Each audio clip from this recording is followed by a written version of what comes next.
Viviendo Audiolibros te trae La tabla de Esmeralda, de Hermes Trismegisto. Comentarios a la tabla de Esmeralda de Hortulano e interpretación de la tabla de Esmeralda realizada por Fulcanelli. Palabras de los secretos de Hermes escritas sobre una tabla de esmeralda que sostenía en sus manos cuando en una cueva oscura fue encontrado su cuerpo embalsamado. Verdad sin mentira, cierto y muy verdadero. Lo que es inferior es como lo que es superior, y lo que es superior es como lo que es inferior, para los cumplimientos de los milagros de una sola cosa. Y como todas las cosas fueron desde uno, por la meditación de uno solo, igualmente las cosas fueron nacidas por ello, de una cosa, por adaptación. Su padre es el sol, su madre la luna, el viento le ha llevado en su vientre. La tierra es su nodriza, en ella está el padre de todos los talismanes del mundo. Si es hecha tierra, su fuerza está entera. Separarás la tierra del fuego, lo sutil de lo espeso, con gran inteligencia. Él subió de la tierra al cielo, de nuevo descendió a la tierra, y recibió la fuerza superior e inferior. Así tendrás la gloria del mundo entero. Por ello toda oscuridad se aleja a ti. Aquí está la fuerte fuerza de toda fuerza, que vence toda cosa sutil y penetra toda cosa sólida. Así es creado el mundo. Tales son las admirables adaptaciones cuya manera está aquí. Por eso soy llamado Hermes Trismegisto, poseyendo las tres partes de la filosofía del mundo entero. Completo es lo que he dicho de la operación del sol. Otra versión de la tabla esmeralda. Aquí se encuentra la formación de la naturaleza. Es verdad, fuera de duda, cierto, auténtico, que lo superior viene de lo inferior y lo inferior de lo superior. Él hizo maravillas a partir de uno. Como todas las cosas proceden del uno por un procedimiento común. Como todas las cosas son producidas de esta sustancia por un procedimiento común. Cuán maravillosa es su ciencia.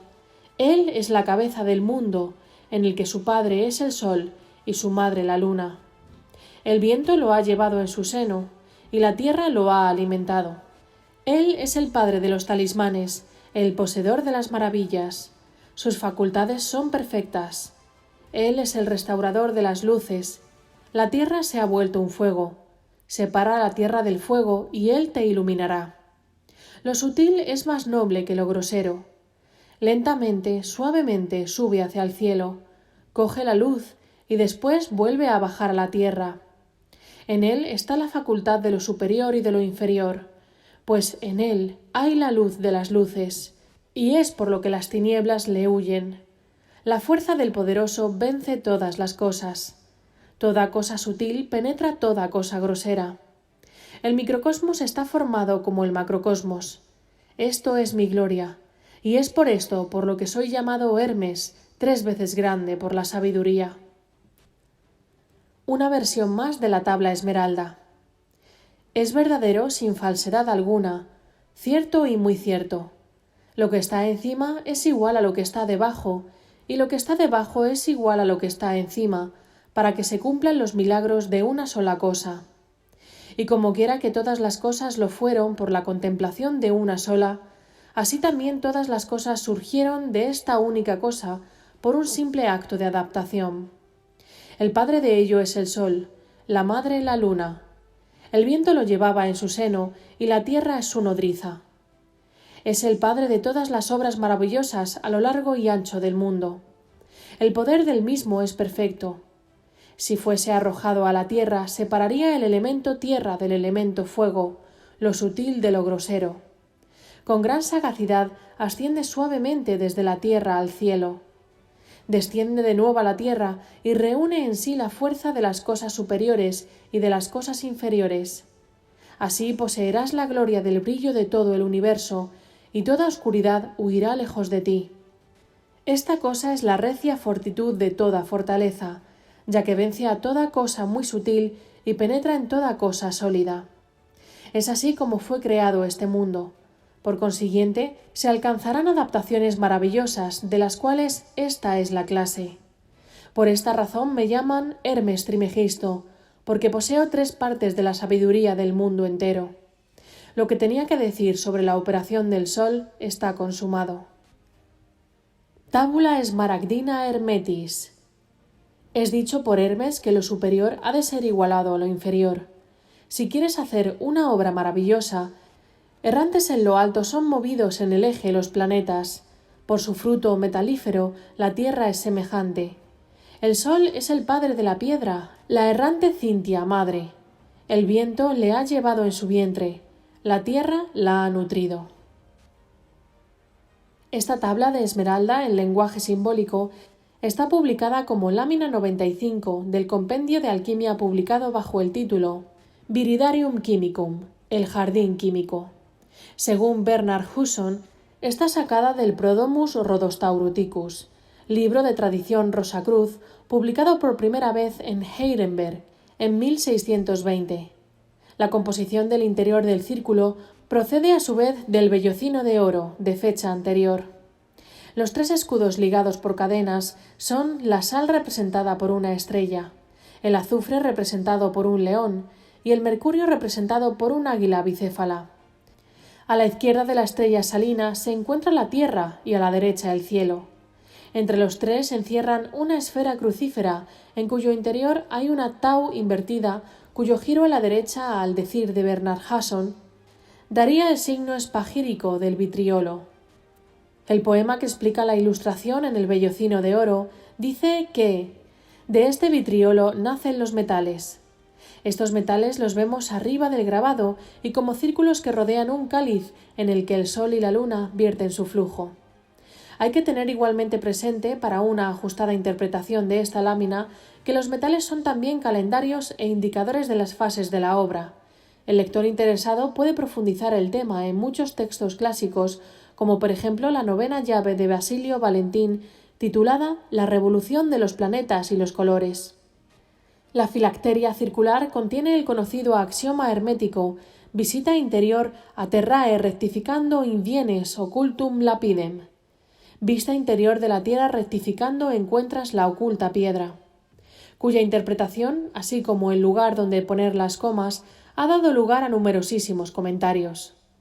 Acabemos señalando que el conjunto, visto en perspectiva, son 2 círculos inscritos en un cuadrado, alusión, según algunos, al atanor y al horno.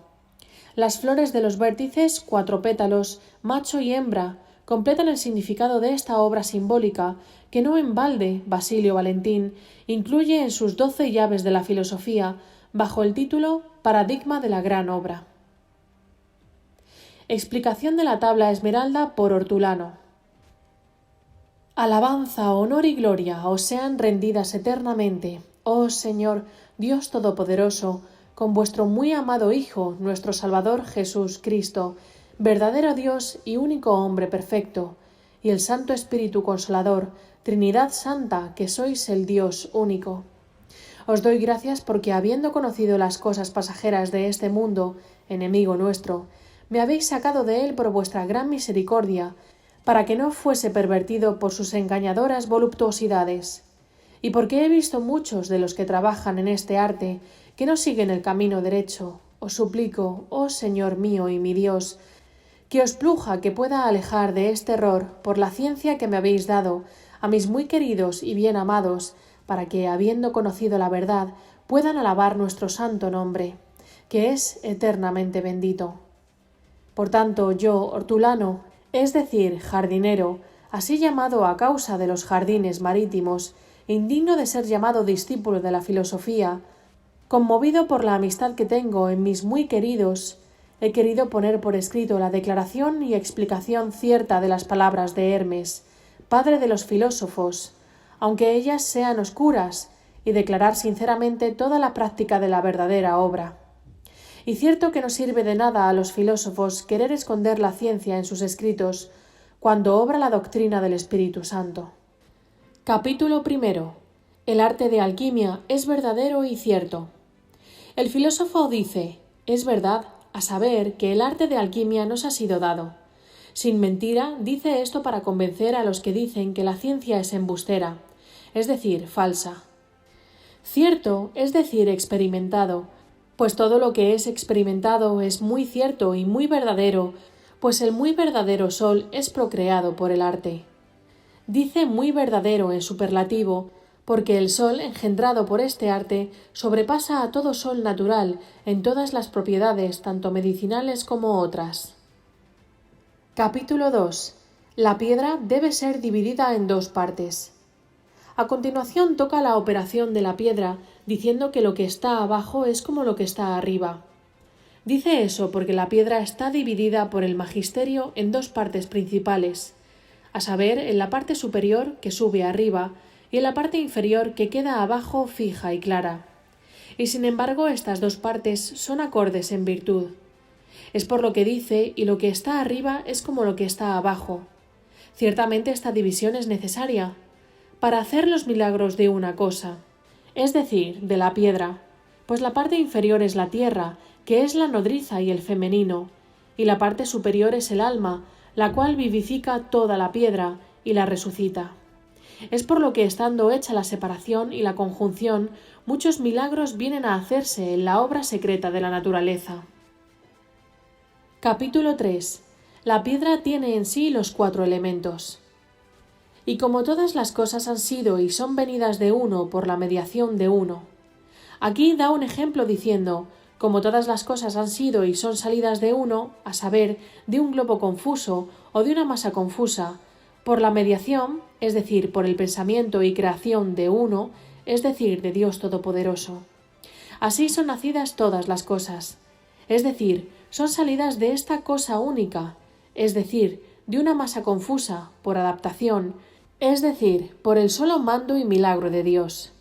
Así nuestra piedra es creada y salida de una masa confusa, conteniendo en sí todos los elementos, la cual ha sido creada por Dios y por su milagro, nuestra piedra ha salido y nacido de él. Capítulo 4. La piedra tiene padre y madre, que son el sol y la luna. Como vemos que un animal engendra naturalmente varios otros animales parecidos a él, así el sol engendra artificialmente el sol por la virtud de la multiplicación de la piedra. Es por lo que sigue, el sol es su padre, es decir, el oro de los filósofos, y porque en todas las generaciones naturales debe haber un lugar propio para recibir las simientes, con alguna conformidad de parecido en parte. Así es necesario que en esta generación artificial de la piedra el sol tenga una materia que sea como una matriz propia para recibir su esperma y su tintura. Y eso es la plata de los filósofos. Por ello es por lo que sigue, y la luna es su madre. Capítulo 5. La conjunción de las partes es la concepción y la generación de la piedra. Cuando estos dos se reciben el uno al otro en la conjunción de la piedra se engendra en el vientre del viento, y es lo que dice poco después. El viento la ha llevado en su vientre. Se sabe bien que el viento es aire, y el aire es vida, y la vida es el alma, la cual ya he dicho antes que vivifica toda la piedra. Así es preciso que el viento lleve toda la piedra, y la lleve de nuevo, y que engendre el magisterio. Es por lo que se sigue que debe recibir alimento de su nodriza, a saber, de la tierra. Así el filósofo dice, la tierra es su nodriza. Pues al igual que el niño no llegaría nunca a crecer sin el alimento que recibe de su nodriza, de la misma manera nuestra piedra no llegaría nunca a efecto sin la fermentación de la tierra. Y el fermento es llamado alimento. De tal suerte se engendra de un padre con la conjunción de su madre. La cosa, es decir, los hijos parecidos a los padres, los cuales, si la cocción no es larga, serán hechos parecidos a la madre, y retendrán el peso del padre. Capítulo 6. La piedra es perfecta si el alma es fijada en el cuerpo. Después continúa. El padre de todo el telema del mundo está aquí. Es decir, en la obra de la piedra hay una vía final. Y observad que el filósofo llama a la operación el padre de todo el telema, es decir, de todo el secreto o tesoro de todo el mundo, a saber, de toda piedra que ha podido encontrarse en este mundo. Está aquí, como si dijera, he aquí que te la enseño. Después el filósofo dice, ¿quieres que te enseñe cuándo la fuerza de la piedra está acabada y es perfecta? Ello ocurrirá cuando sea convertida y cambiada en su tierra. y por eso dice, su fuerza y potencia está entera, es decir, perfecta y completa, si es convertida y combinada en tierra. Es decir, si el alma de la piedra, de la que hemos mencionado más arriba que el alma es llamada viento y aire, en la cual está toda la vida y fuerza de la piedra, es convertida en tierra, a saber, de la piedra, y la fija de manera tal que toda la sustancia de la piedra esté tan bien unida con la nodriza, que es la tierra, que toda piedra sea convertida y vuelta fermento. Y como cuando se hace pan un poco de levadura alimenta y fermenta una gran cantidad de masa, y así cambia toda la sustancia de la masa en fermento, también el filósofo quiere que nuestra piedra sea fermentada de tal manera que sirva de fermento a su propia multiplicación. Capítulo 7. La mondificación de la piedra. A continuación enseña cómo debe multiplicarse la piedra, pero antes pone la mondificación sobre la misma y la separación de las partes diciendo: separarás la tierra del fuego, el sutil del espeso, suavemente con gran industria. Suavemente, es decir, poco a poco, no con violencia, sino con espíritu e industria, a saber, por la mierda de ave o estiércol filosofal. Separarás, es decir, disolverás, pues la disolución es la separación de las partes. La tierra del fuego, el sutil del espeso, es decir, los pozos y la inmundicia del fuego, del aire y del agua y de toda la sustancia de la piedra, de manera que quede eternamente sin inmundicia. Capítulo 8. La parte no fija de la piedra debe separar la parte fija y elevarla. Estando preparada la piedra de esta forma, se puede entonces multiplicar. Por lo tanto, pone ahora la multiplicación, y habla de la fácil licuefacción, o fusión de ésta por la virtud que la misma tiene que ser entrante y penetrante en los cuerpos duros y blandos, diciendo: sube de la tierra al cielo y directamente desciende a la tierra. Aquí hay que notar bien que, aunque nuestra piedra es su primera operación, se divide en 4 partes, que son los 4 elementos. Sin embargo, como ha sido dicho arriba, hay 2 partes principales en ella. Una que sube arriba, que es llamada la no fija o la volátil, y la otra que queda fija abajo, que es llamada tierra o fermento, como ya se ha dicho. Pero hay que tener gran cantidad de la parte no fija y darle a la piedra cuando la misma esté muy limpia y sin suciedad, y hay que darle tantas veces por el magisterio que toda la piedra por la virtud del espíritu sea llevada arriba, sublimándola y haciéndola sutil. Y eso es lo que dice el filósofo: él sube de la tierra al cielo. Capítulo 9. La piedra volátil debe ser fijada una segunda vez. Después de todo eso, hay que incerar esta misma piedra, así exaltada y elevada o sublimada, con el aceite que ha sido sacado de ella en la primera operación, que se llama agua de la piedra. Y hay que darle vueltas muy a menudo al sublimarla, hasta que por la virtud de la fermentación de la tierra, con la piedra elevada o sublimada, toda la piedra, por reiteración, desciende del cielo a la tierra, permaneciendo fija y fluyente. Y es lo que dice el filósofo: desciende a la tierra, y así recibe la fuerza de las cosas superiores, sublimando de las inferiores, descendiendo, es decir, de lo que es corporal será hecho espiritual en la sublimación, y lo espiritual será hecho corporal en la descensión, o cuando la materia desciende. Capítulo 10. De la utilidad de arte y de la eficacia de la piedra. Tendrás por este medio la gloria de todo el mundo. Es decir, por esta piedra así compuesta poseerás la gloria de todo el mundo. Y por eso toda oscuridad se irá de ti, es decir, toda pobreza y enfermedad. Ello es la fuerza fuerte de toda fuerza, pues no hay ninguna comparación de las otras fuerzas de este mundo con la fuerza de esta piedra, pues ella vencerá toda cosa sutil y penetrará toda cosa sólida. Vencerá, es decir, venciendo y subiendo, cambiará y convertirá el mercurio vivo congelándolo, el que es sutil y blando, y penetrará los otros metales que son cuerpos duros, sólidos y firmes. Capítulo 11. El magisterio imita la creación del universo.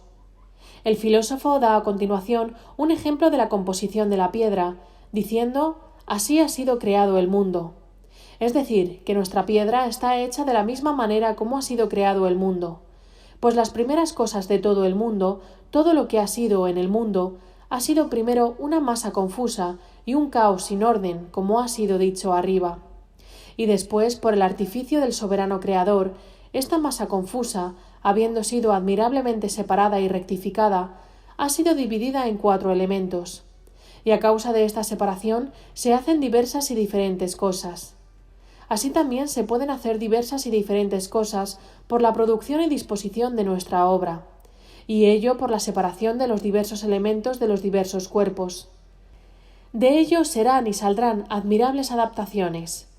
Es decir, si separas los elementos, se harán admirables composiciones propias a nuestra obra en la composición de nuestra piedra por la conjunción de los elementos rectificados, de las cuales, es decir, de cuyas cosas admirables propias para ello, el medio, que es saber proceder a ello, está aquí. Capítulo 12. Declaración enigmática de la materia de la piedra. Es por lo que ha sido llamado Hermes Trimegisto, es decir, Mercurio 3 veces grande. Después que el filósofo ha enseñado la composición de la piedra, muestra aquí encubiertamente de qué se hace nuestra piedra, nombrándose a sí mismo. Primero, para que los discípulos que llegan a esta ciencia se acuerden siempre de su nombre. Pero sin embargo toca de qué está hecha la piedra, diciendo a continuación, teniendo las 3 partes de la filosofía de todo el mundo, porque todo lo que es en el mundo, teniendo materia y forma, está compuesto de los 4 elementos. Aunque en el mundo haya una infinidad de cosas que lo componen y que son partes, el filósofo sin embargo las divide y las reduce todas a 3 partes, a saber, la parte mineral, vegetal y animal, de todas las cuales, juntas o por separado, ha tenido la verdadera ciencia en la operación del sol o composición de la piedra. Por eso es por lo que dice, teniendo las 3 partes de la filosofía de todo el mundo, cuyas todas 3 están contenidas en la sola piedra, a saber, en el Mercurio de los filósofos. Capítulo 13. ¿Por qué la piedra es llamada perfecta? Esta piedra es llamada perfecta porque tiene en sí la naturaleza de las cosas minerales, vegetales y animales. Es por lo que es llamada triple, de otra manera trina, una, es decir, triple y única, teniendo 4 naturalezas, a saber los 4 elementos y 3 colores, el negro, el blanco y el rojo. También es llamada grano de trigo, el cual, si no muere, quedará solo, y si muere, como ha sido dicho arriba, cuando se junta en la conjunción, trae mucho fruto.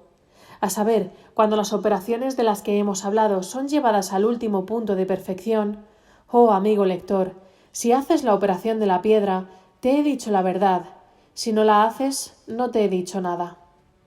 Lo que yo he dicho de la operación del sol está acabado y llevado al último punto de perfección.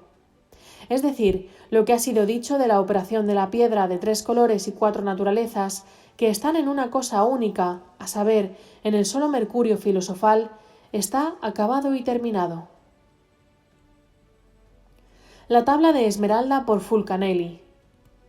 Capítulo de su libro Finis Gloriae Mundi. Desde que el presidente Truman mandó lanzar sobre Hiroshima la primera bomba, inútil desde el punto de vista estratégico, puesto que el Japón exangüe se preparaba para rendirse, rendición que no se adelantó sino unos días, adquirimos la certidumbre que un grupo de hombres perseguía secretamente un fin más exigente que terminar la guerra. El señor Truman y sus consejeros no solo querían probar su proyecto mortal en condiciones reales, sino asegurar al gobierno americano una supremacía sin participación y probarlo a los ojos del mundo. No comprendimos el alcance exacto de su proyecto, que podía pasar entonces por la ambición de una nueva Roma en el Imperio occidental. A lo largo de los decenios siguientes, todo el plan se volvió claro a nuestros ojos, pues se inspiraba estrechamente en el más corto y esencial de los escritos alquímicos, la tabla de Esmeralda. Releemos, por lo tanto, este texto mayor para comentar las adaptaciones hechas en ella con el fin de gobernar orientadamente a las sociedades y para el desarrollo de las ciencias. Es verdad sin mentira, cierto y muy verdadero, lo que está abajo es como lo que está arriba, y lo que está arriba es como lo que está abajo. Por estas cosas se hacen los milagros de una sola cosa. Y como todas las cosas son y provienen de uno, por la mediación de uno, Así todas las cosas son y provienen de esta cosa única, por adaptación. La unidad, sustrato de toda cosa, fue presentida desde la antigüedad por los filósofos hindús y griegos, como lo atestiguan el Upanishad y el poema de Parménides. El sentido profundo de estos textos ha sido desarrollado en numerosos comentarios y no insistiremos en ello. Los físicos que conocimos antes de la guerra le daban el nombre de campo unitario y desesperaban encontrarlo mediante sus cálculos y comprender sus efectos. Por nuestra parte, ni alentamos ni desalentamos sus esfuerzos en este sentido.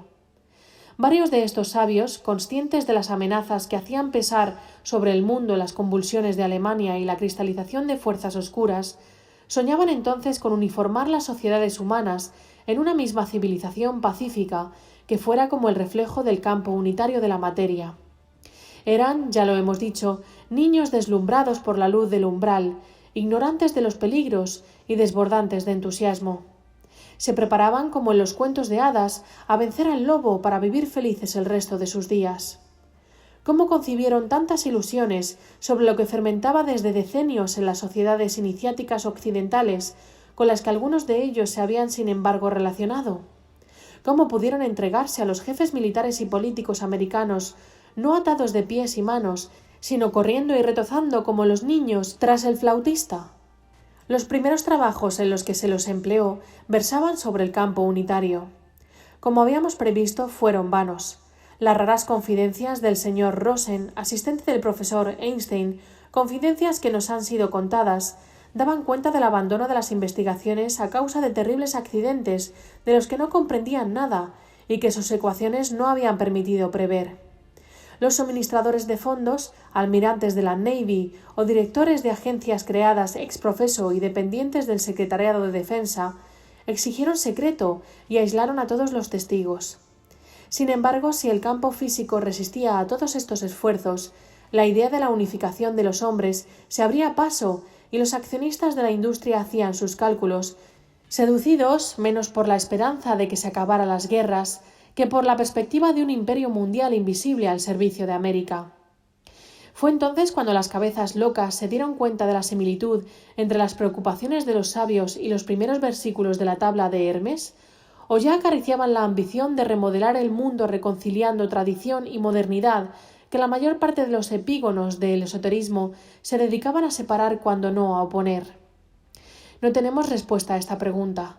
El esoterismo occidental aparecería desde finales del otro siglo como un campo cerrado en el que se enfrentaban voluntades y proyectos que de tradicional no tenían sino la apariencia, y de los que el nazismo ofrecía el más lamentable de los espectáculos. Locos fáusticos. Al menos hasta entonces estas quimeras bullían en vasos cerrados, en las trastiendas de las librerías polvorientas o en los salones privados de rentistas muertos de aburrimiento. Pero la aventura nazi dio a muchos de que el poder estaba al alcance de la mano de los audaces. La sinarquía del señor Albeidre, que en sus orígenes no era sino una pálida imitación de la sociedad medieval, tomaba el sentido de una dictadura oculta de superficies desconocidas, y todo soplador insignificante, por poco que se hubiera rozado con los gritos mágicos de moda, se sentía el alma de un Cagliostro. El sol es su padre. En 1943, tras los fracasos parciales sobre los trabajos de campo unitario, el interés refluyó hacia las energías intratómicas. A decir verdad, ya habían visto la luz, al menos sobre el papel, varios ensayos de pilas y todo lo que retenía a los sabios para intentar liberar la energía de paz era el temor a la reacción en cadena. La carta del señor Einstein al presidente Roosevelt sirvió de pretexto. Hablad de huesos a los perros, de bombas a los militares, y los veréis gruñir de gusto. La continuación es conocida de todos. Citando ante el fogonazo los versos del Majábharata, si de repente apareciera en el cielo el resplandor de 1000 soles, su brillo no haría sino aproximarse a la gloria de este espectáculo. Confirmaba a los ojos de los aprendices de Miurgos la justeza de la tabla de Esmeralda. Faltaba todavía que este sol, concebido por las manos del hombre, apreciase al mundo en el esplendor de sus nubes. Nuestros rufianes sabían su Biblia y su Salmo 18. De sus narices salía humo y de su boca un fuego devorador. Delante suyo nubes de las que salían relámpagos, granizos y carbones de fuego. Así el presidente Truman ordenó bombardear Hiroshima y Nagasaki para que se viera que los rayos y la potencia de los astros ya no pertenecían al Zeus olímpico, sino a los hombres, a algunos hombres. Y la luna su madre. Acabada la guerra y dominado el sol nuclear, se interesaron inmediatamente por los trabajos del señor von Braun y por perfeccionar sus V2. La carrera del espacio alcanzó su punto culminante cuando dos astronautas embutidos en sus escafandras dieron algunos pasos por nuestro satélite. Una interpretación tan literal podría no ser sino trabajo de soplador, pero su práctica parece más retorcida. La conquista de la Luna fue abandonada poco tiempo después de esta burda marcha. Sin duda no esperaban de ella sino una huella simbólica en el alma de las masas. Al igual que con la bomba de Hiroshima, un acto ostentoso debía persuadir a los hombres de su dominio sobre las potencias cósmicas e ilusionarlos con que a continuación todos participarían de un proyecto que en los hechos se reservaban ellos. El viento la ha llevado en su vientre. Del viento, al igual que con la luna, hicieron una lectura literal y se dedicaron a continuación a controlar los climas, reteniendo las masas de aire mediante muros de ondas levantados sobre continentes enteros, análogos al confinamiento magnético de los flujos de partículas en los grandes aceleradores. Las primeras experiencias en 1975 y 76 escaparon a todo control durante varios meses. Las segundas, en 1983, tuvieron mejores resultados, pero no se levantó su secreto, aunque circularon rumores en las universidades. La contrapartida social del dominio de los vientos se tradujo en un intento de controlar la opinión, lo que Virgilio llamaba fama volans, tan móvil y fugaz como la brisa. La Tierra es su nodriza y su receptáculo. Para asegurar el retorno a alguna materia densa, decidieron entonces favorecer los trabajos sobre lo viviente y la ingeniería genética, de la que hemos dicho todas las reservas que nos inspira. Las 4 citas que abren este versículo de la tabla de Esmeralda, cuyos comentarios en actos acabamos de describir, corresponden a una lectura alquímica canónica a los 4 elementos en un orden extraño: fuego, aire, agua y tierra, en el que alternan lo sutil y lo denso, lo caliente y lo frío. Subrayemos la progresión de los éteres hasta el acabamiento de la corporificación, correspondientes a los 4 primeros días del Génesis. La obra divina de la creación, revelada por el gran Hermes, sigue estrechamente el ciclo de las 4 edades: edad de oro del sol, edad de plata de la luna, edad de bronce de los héroes erráticos cuyas correrías poseen la libertad del viento, edad del hierro densificado al máximo. El lector comprenderá mejor por qué la aparición de estos ciclos tras el fin del proceso de la creación significa que se cometió un error. Efectivamente, desde que la densificación material del cosmos se acabó, no era necesario ya seguir más adelante. Admitamos incluso que, por analogía, este ciclo se aplique a las civilizaciones. Debería resumir su nacimiento, pero una vez que toman cuerpo, ¿para qué destruirlas y volver a empezar ad libium la generación de abortos? Pese al absurdo de semejante rueda loca girando sin fin, podríamos admitir un ciclo así si la enseñanza de Hermes se detuviera ahí. Pero después de haber comentado brevemente esta primera etapa de la obra divina e introducirlo a su discípulo a la contemplación de los orígenes, describe muchas otras operaciones. La aparición inesperada de las 4 edades en el crisol tiende a rehacer naturalmente lo que por accidente fue demasiado deshecho, o a veces a obtener el castigo de una corporificación demasiado extremada. Sin embargo, en la historia de las civilizaciones ocurre que introduce una creación real, aunque solo conocemos un ejemplo, que se extiende a lo largo de varios milenios a partir del despertar inducido por la última inversión de los polos. Cuando se examinan tiempos más cortos, aparece inmediatamente algún furor sangriento o la desmesura del orgullo y lleva a una época a la vez caótica y petrificada, cuya salida natural, ya lo hemos dicho, se realiza por la violencia de un pequeño Ragnarok. Aquí fue planificado y programado por demiurgos pervertidos que parecen haber comprendido su sentido primero y pretendían imponer al mundo, fuera del tiempo marcado por el Creador, una recreación de la civilización análoga a la revolución neolítica. Ningún alquimista ha intentado en su crisol una parecida inducción forzada. Al menos ninguno habla de ella, y nos parece razonable pensar que no conducirá a un mundo nuevo, sino al desorden acostumbrado. Subrayemos también las equivalencias simbólicas, rígidas y no filosóficas, introducidas entre los elementos y prácticas sociales. Al fuego corresponde la energía del átomo, al agua lunar la conquista espacial asimilada a una navegación, al aire los climas y la opinión, a la tierra los seres vivos. Nada de esta clasificación habría sido admitida por los antiguos, porque distribuye elementos heteróclitos bastante arbitrariamente, pero la encontramos hasta en las metáforas populares o entre los novelistas. En cualquier caso, es sofística como hubiesen proclamado como nosotros los antiguos maestros. El padre de todo, el telesma del mundo universal, está aquí. Su fuerza o su potencia permanece entera si es hecho tierra. Con estas frases, Hermes Trismegisto resume y comenta el estado de la creación acabada. Pero nuestros demiurgos lo han entendido no como el reposo del séptimo día, sino como una instrucción para continuar su obra, y puesto de lo que se trataba era de convertir en tierra, han aplicado su fuerza a hacer aparecer seres inexistentes hasta entonces, nuevos virus en biología, cuerpos superpesados en física, ya que por ventura su arte no les permite suscitar especies más allá del primer grado estructural de corporización. Las bacterias o las plantas transgénicas no son sino organismos modificados, no criaturas inéditas. Separarás la tierra del fuego, lo sutil de lo espeso, suavemente, con gran industria. Tanta es la claridad de esta frase para un alquimista como fue la dificultad que tuvimos para comprender cómo la interpretaban ellos para sus propios fines. Separar lo sutil de lo espeso encontraba un sentido en teoría de la información, con la distinción entre hard, espeso, y soft, sutil. En lo que respecta a la tierra y al fuego, ¿se trataba de aislar la biología de la física?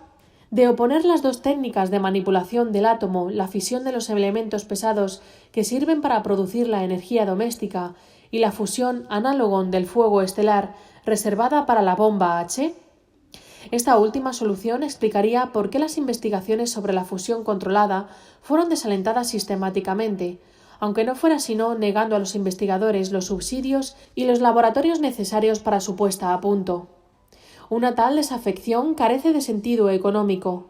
El hidrógeno abunda en la naturaleza, mientras que el uranio no se encuentra sino en escasas minas y exige costosísimos procesos de extracción. Tampoco se justifica por los riesgos, pues la fisión produce desechos mortales que hay inmediatamente que depositar, vigilar o volver a transformar. La aberración de esta política no ha dejado de sorprender a numerosos sabios a los que siempre se les negó una explicación creíble. Sube de la tierra y baja del cielo, y recibe la fuerza de las cosas superiores y de las cosas inferiores. Quienquiera que se haya inclinado sobre los escritos alquímicos comprenderá que el pasaje describe la ascensión del águila, de la que nosotros mismos hemos hablado varias veces. Ahora bien, el águila figura en el escudo de los Estados Unidos, y desde la caída de los imperios de Europa es incluso la única potencia que todavía la lleva. Esotéricamente es la sucesión de logros ostentosos destinados a fijar en el alma de los pueblos estrechas alegorías a guías de símbolos.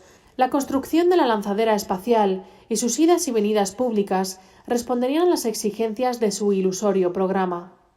De manera más secreta, vemos aquí y allá intentos por aliar la tecnología más material a operaciones mágicas confundidas en el cielo espiritual. Ya no se contentan con dirigir la opinión mediante la prensa o la televisión. Tratan de penetrar los cerebros mediante ondas para ordenar los pensamientos más íntimos, como si cada ser humano no fuera sino una acotación de limaduras de hierro entre los polos del imán. Así tendrás la gloria del mundo y toda oscuridad se alejará de ti. No despreciemos nunca a estos maestros ocultos de la alquimia fáustica. A imitación de los sabios, trabajan en este mundo, pero no por él, ni siquiera con él. Si buscan la gloria en el sentido ordinario del término, no se cubrirían con un velo de secreto casi totalmente opaco, poco propicio a exhalar las vanidades. La gloria entre los antiguos no es sino una energía de luz, a la que los magos persas llamaban Varná, la misma que manifestó Cristo durante su transfiguración. ¿Cómo aspirar al nimbo de esta gloria a la vez que se rechaza seguir los caminos de la revelación divina y realizar sobre sí las purificaciones más elementales? ¿Qué es, pues, esta gloria mundi si no se la entiende ni en el sentido esotérico ordinario ni en su verdadero significado espiritual? Acabamos de ver que intentan agrupar y ordenar los cerebros para hacer de ellos alojamientos individuales de un alma única, de una especie artificial. El padre Teilhard de Chardin había anunciado como última perspectiva de la evolución la formación de lo que él llamaba una noosfera. No nos corresponde juzgar lo bien fundado de las afirmaciones de los teólogos. Las revelaciones de las que nos hemos beneficiado, y sin las cuales nuestra labor alquímica hubiera sido vana, no concernían sino a la perfección de la materia y a la purificación de nuestra propia naturaleza.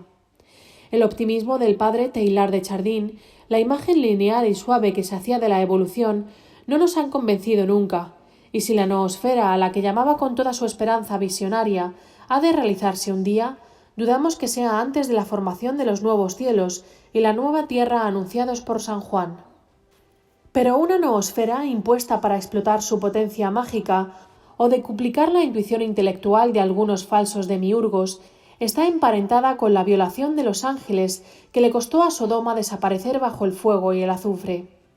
Pues es, efectivamente, el ángel embrionario que hay en el hombre a quien quieren desviar de su vocación última, a menos que no tengan la jactancia de llegar a ser los únicos hombres verdaderos, enviando a los demás a un callejón sin salida, simples células de una maquinaria pensante esclavizada.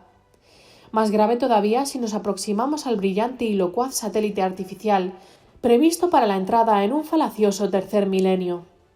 Las divulgaciones alentadas en torno al eclipse del 11 de agosto de 1999 parecían que se hubiera fijado una fecha para triunfar, lo que les obliga a intensificar su presión sobre las masas. Pura locura osar así. Un aprendiz se da cuenta desde sus primeros errores y desde sus primeras decepciones que alejarse de las vías de la naturaleza retrasa la obra cuando nos obliga a volver, empezando todo desde el principio. Pero el orgulloso ni se ve ni se oye, y por más que la materia le huya permanentemente en su crisol, él continúa hasta que todo se rompe irremediablemente entre sus manos, y de vuelta le rompe a él. No iremos más adelante en este comentario de la tabla esmeralda, pues ellos mismos, hagan lo que hagan, no alcanzarán nunca ni siquiera la ilusión de una verdadera fuerza, fuerte de toda fuerza, que vencerá toda cosa sutil y penetrará toda cosa sólida, a la que el cosmopolita llama muy acertadamente la sal de la tierra. La quinta esencia en sus aspectos otros que minerales mora más allá de la espada de Querub, Finis Gloriae Mundi. En el cuadro de Valdés Leal las nubes cubren la última luz y sólo se abren por arriba, desvelando la púrpura que reviste la mano divina y sin embargo natural. Recibiendo esta revelación, el alquimista sincero llegará sin duda alguna a su fin, y la verdadera gloria del mundo reposará sobre él. Sin embargo, la obra posible al hombre, incluso en su plenitud, no manifiesta sino la esperanza de las cosas por venir. Como los magos en el pesebre o Salomón construyendo el templo tendrá que depositar su verdadero tesoro en el altar invisible de aquel ante quien toda carne gime de terror en sus extravíos o ignorancia primera, de amorosa alegría cuando, habiendo cumplido su parte de la obra y sin poder determinar de antemano ni el tiempo ni la hora, contemple no ya la apertura de la materia, sino la de los cielos y la claridad de su gloria. Y qué necio sería quien prefiriese la gloria vana de este mundo al don divino más luminoso aún que el carbunclo de los sabios. Fin. Gracias por escuchar y compartir tu tiempo conmigo. Suscríbete al canal y muéstrame tu apoyo para poder seguir trayendo audiolibros y que cada vez lleguen a más gente.